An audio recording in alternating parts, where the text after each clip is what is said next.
Chapitre 12, quatrième proportionnelle. Grand 1, différentes procédures pour calculer une quatrième proportionnelle. Alors juste une petite mise au point. Donc normalement, vous avez déjà les connaissances qui sont dans ce chapitre-là. Donc la proportionnalité, vous travaillez ça en fait depuis longtemps et vous allez encore la retravailler. Donc du coup, il me semble important en fait de faire une mise au point. Donc des connaissances que vous devriez tous avoir concernant cette proportionnalité. On commence par la technique du passage à l'unité. Alors un exemple, 8 briques identiques pèsent 13,6 kg. Calculez la masse de 6 briques. Pour ça, la grande technique, c'est de calculer la masse d'une brique. Et donc du coup, c'est bien l'étape qui est ici. Donc on fait 13,6 divisé par 8, celui qui a 8 briques, ça fait 1,7. Ça veut dire qu'une seule brique pèse 1,7 kg. Comme on me demande pour 6 briques, je vais multiplier 1,7 par 6 et j'obtiens 10,2. Petite phrase de conclusion, les 6 briques pèsent 10,2 kg. Alors cette technique du passage à l'unité, elle est vraiment très appréciée en fait par beaucoup d'élèves. Le seul souci, c'est que parfois sur cette première étape, eh bien la division, ici là, la division peut ne pas tomber juste. Et donc du coup, en fait, on peut se retrouver avec des valeurs qui sont approximatives. Et des approximations qui sont multipliées par des grands nombres, on peut avoir vraiment des résultats en fait qui sont pas bons du tout. Donc c'est une technique qu'il faut connaître, il n'y a pas de souci, mais parfois en fait, elle sera pas tout à fait, enfin, elle sera pas possible parce que voilà, il y a ce défaut de cette division qui peut ne pas tomber juste. Mais il existe plein d'autres méthodes. Alors, une autre méthode, le coefficient de proportionnalité. Donc un exemple, 12 photocopies en couleur coûtent 4,80 €.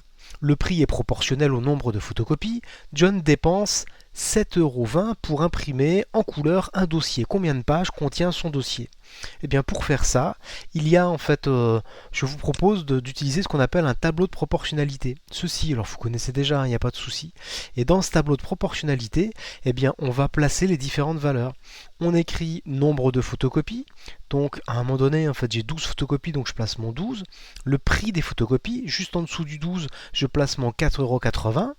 Et moi, ce qui m'intéresse, c'est d'avoir, comme j'ai le prix en fait 7,20, j'aimerais bien savoir quel est le nombre de photocopies. Donc j'ai bien placé en fait mes trois valeurs dans ce tableau, et maintenant il faut que je puisse trouver la valeur qui manque ici dans cette case vide.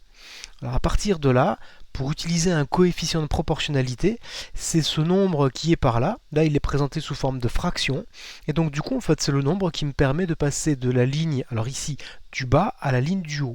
Je vais multiplier par, et vous voyez bien que la pointe de la flèche, cette flèche-là, on connaît le nombre du bas, on aimerait bien en fait avoir le nombre du haut. Donc la pointe de la flèche désigne le 12. Donc ça veut dire qu'ici dans ma fraction, au numérateur, je vais avoir le 12. Et juste en dessous, je vais avoir le 4,8 ou 4,80. Donc ça veut dire que le coefficient de proportionnalité, celui qui permet d'aller du bas vers le haut, c'est 12 sur 4,8. Maintenant que je sais ça, il suffira tout simplement de multiplier 7,2 ou 7,20 par ce coefficient pour avoir la valeur qui manque à cet endroit-là. C'est le calcul qui est par là. 7,20 multiplié par la fraction 12 sur 4,8. Pour faire ça, en fait, vous avez appris à le faire en sixième.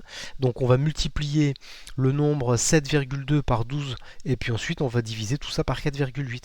Donc ça nous fait 86,4 divisé par 4,8, c'est-à-dire 18. Donc ça veut dire que ce dossier contient 18 pages. Ici, là, s'il fallait compléter, on aurait cette valeur 18. Donc voilà un coefficient de proportionnalité.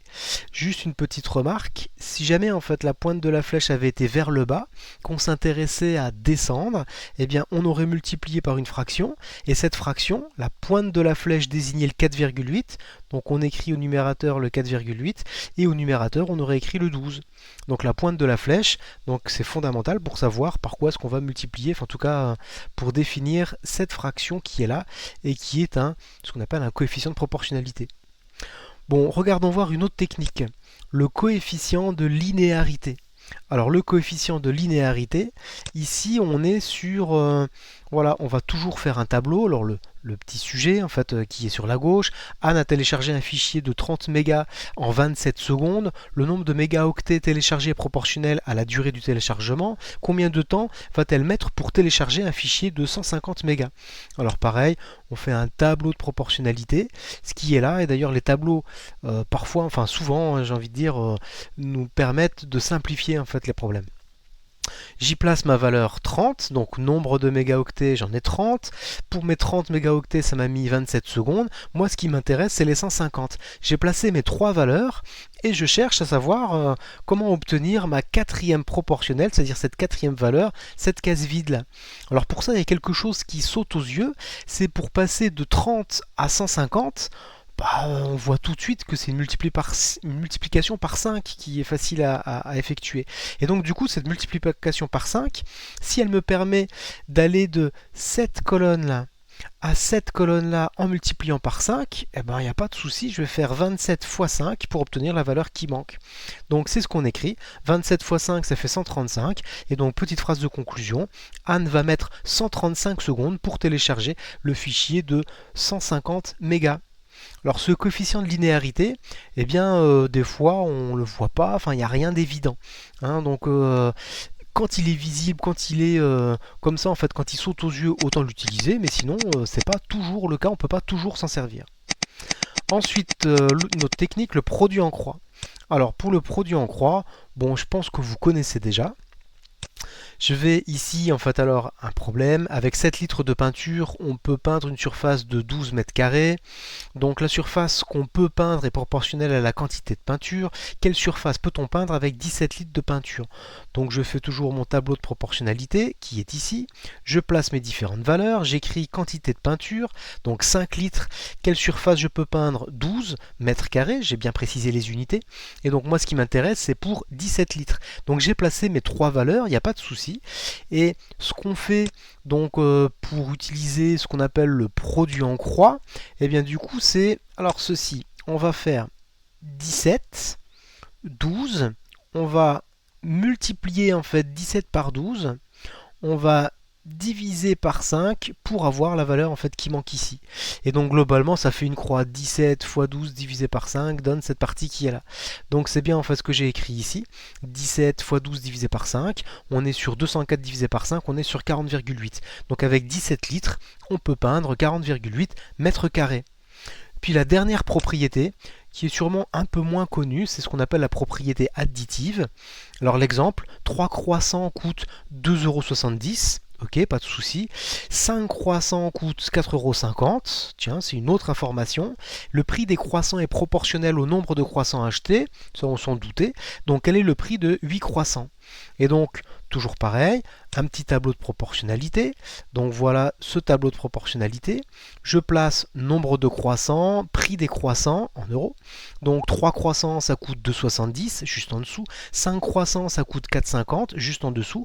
Et on me demande pour 8 croissants.